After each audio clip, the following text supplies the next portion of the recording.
Welcome back. In this system, we'll talk about adding maps to applications. The map is the mere graphical representation of the locations. The actual location, in fact, is a separate entity from maps.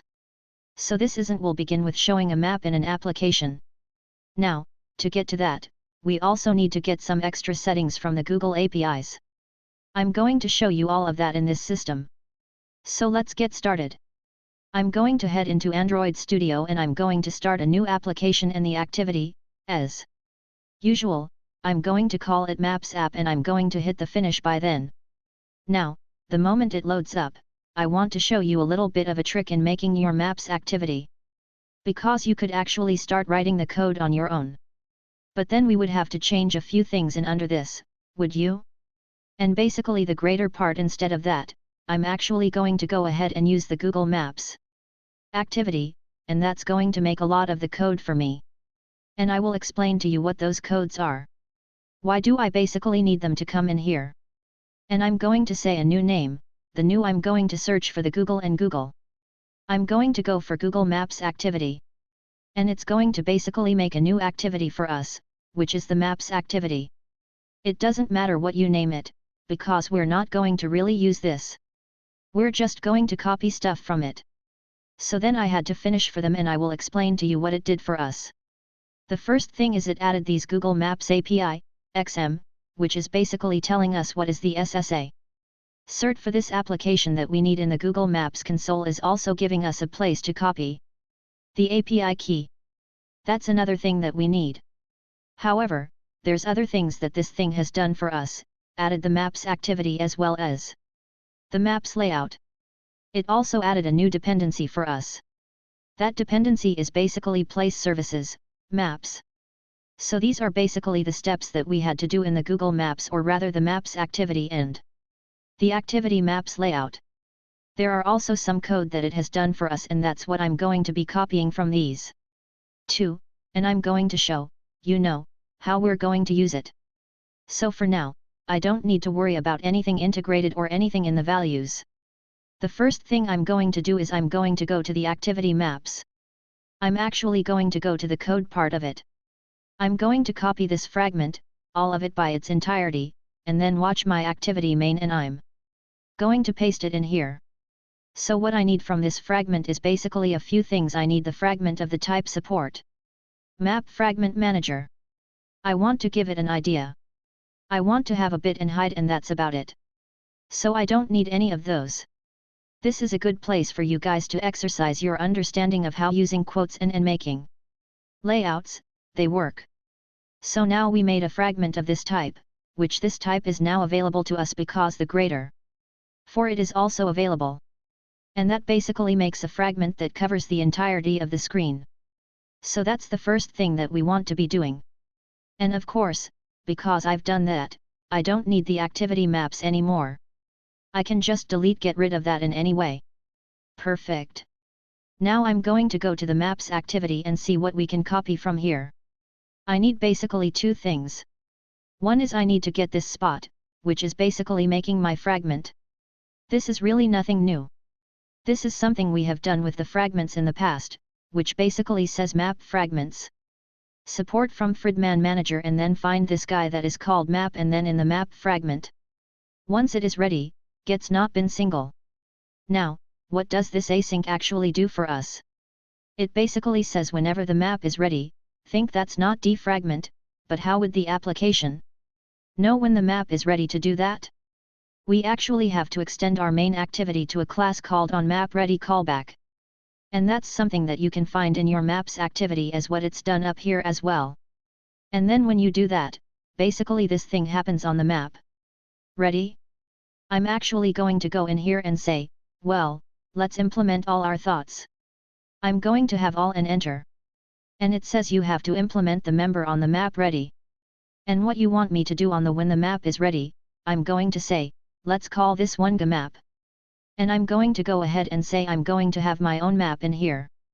Let's call it RA, my map of the type of Google Map. And of course, because I can't initialize it right now, I'm going to say this is I late in it end.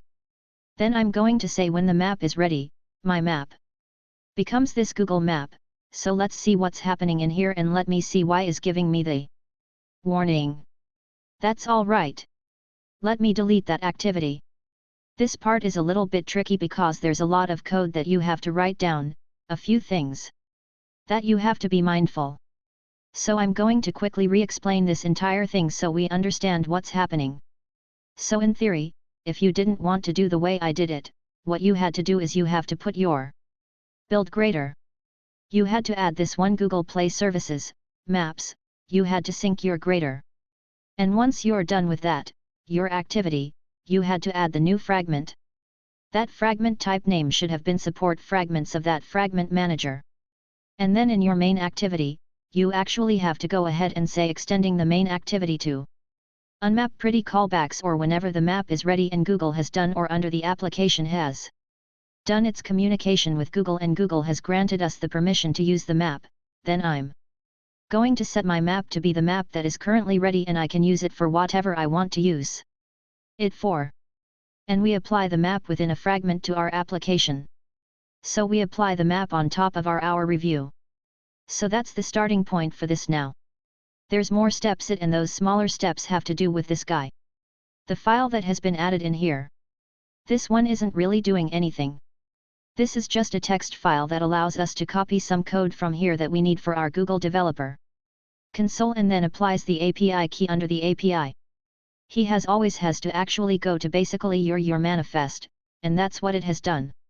It has said that metadata goes to metadata, looks at the finer points. The ones that are in this thing, Google Maps API, you could either keep the combination of these two files or you could just put the API key right in here and delete that file by its entirety before we do any of these things. Let me show you what we have to do in the Google Developer Console, how we should get our API and then we worry about how we going to use it in here. So this go into Chrome and encroach on their search for the Developer Console. If this is the first time we are coming to this console, is probably going to ask you for some permissions. That you want to make a project right off the bat or not. I have done this. I think this isn't really my main account. I've done some testing here, so there might be some stuff. In any case, I'm going to show you what you have to do from the very beginning. Let's say here at the very top, you want to go ahead and you want to make yourself a new project. I'm going to say there is a new project. This new project is going to be Android app. Try on Maps and then I'm going to create and once it is created, what they want to be doing is I want to basically get myself new credentials. And for those credentials, I have to enable different APIs. So basically you have a project in the project, you have credentials and each credential can use some of the many services that Google Support provides, basically. So here, I'm going to go ahead and say in the credentials and I'm still in the wrong project, just keep that in mind if you have many projects. So I have to switch to this new project that we created. I'm going to say in that one, let's create credentials. I'm going to say I want to make an API key and this is going to be our API. You can just copy that value. Then if you just make an API key, that's not really the best idea, you want to basically restrict it. So nobody else can access it. So to do that, I'm actually going to go ahead and I'm going to say in my API, let's go ahead and edit. That in the edit, you can actually restrict. So here I'm going to go ahead and say application restriction is Android applications and then it says which applications do you want to use. And here it says you have to enter the package name and this one signing certificate, something I say as an item. Here's the package. The very first thing, the package name is from your Android manifest right at the very top. This is the package name or you could just get it from any of your main application files so that all the institute that maps app, that's my package and then says, give me the Sichuan certificate for the certificate, which is the one that the Google file automatically created for us. However, I want to show you another way of building that in case you needed it.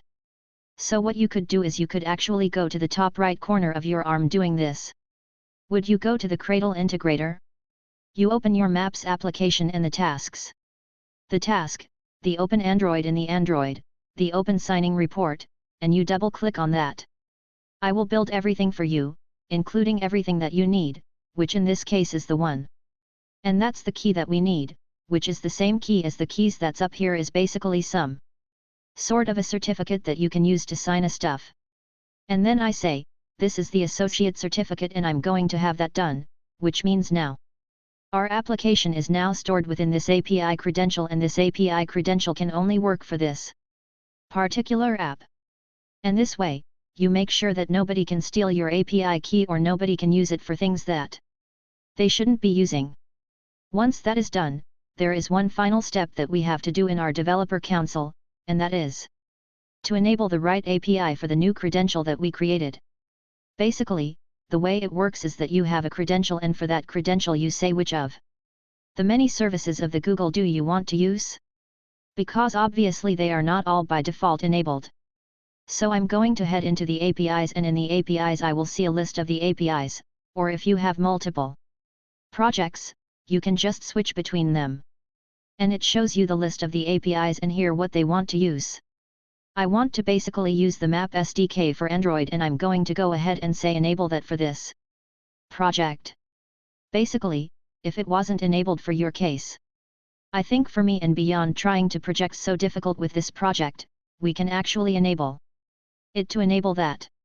And now that it's enabled, it means that my applications, the ones that have been included in this API restrictions, they can actually use the Map SDK for Android. Now, I'm going to copy the API. I'm going to head back to Android Studio, and we are absolutely ready to go back to what we want to be doing. Keep in mind that if you were doing the thing that was just showing you signing report, then you have to change back the application up here and you have to rerun on the application itself. So now in here, what you're going to be doing is I'm going to actually go into my Android Studio manifest.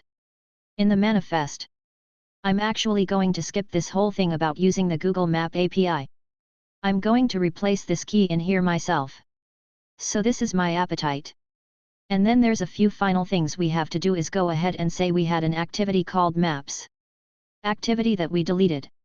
So let's just get rid of that one. There are a lot of random code. And yes, I'm just going to delete those, so I don't need any of those. And I'm going to get rid of this part as well, because for now, we don't need it. I will explain to you in the coming lessons of why we need them. So the only thing that should change in your default manifest is basically having this piece metadata added somewhere within your application. If you want, you can actually take that up with at the very bottom of your application. So this is how your application looks like. And then at the very bottom of it, there is the Google Android, the GOP key, and then you put your API key in there. So that's one thing. And then I can actually delete this one because I don't need that one either. And now almost everything is ready for us to run our application. There is one final step that is probably not necessary for most people who are watching this, but that is you have to make sure that the emulator you're using actually does use Google Play services. So if that is not the case, then you have to make yourself an emulator. And sometimes the emulator might actually ask you to update your emulator with the latest Playzier. Because if it does that, then you must update it. Otherwise, it's not going to work. So I'm going to have the run, but I'm going to go to Android emulator.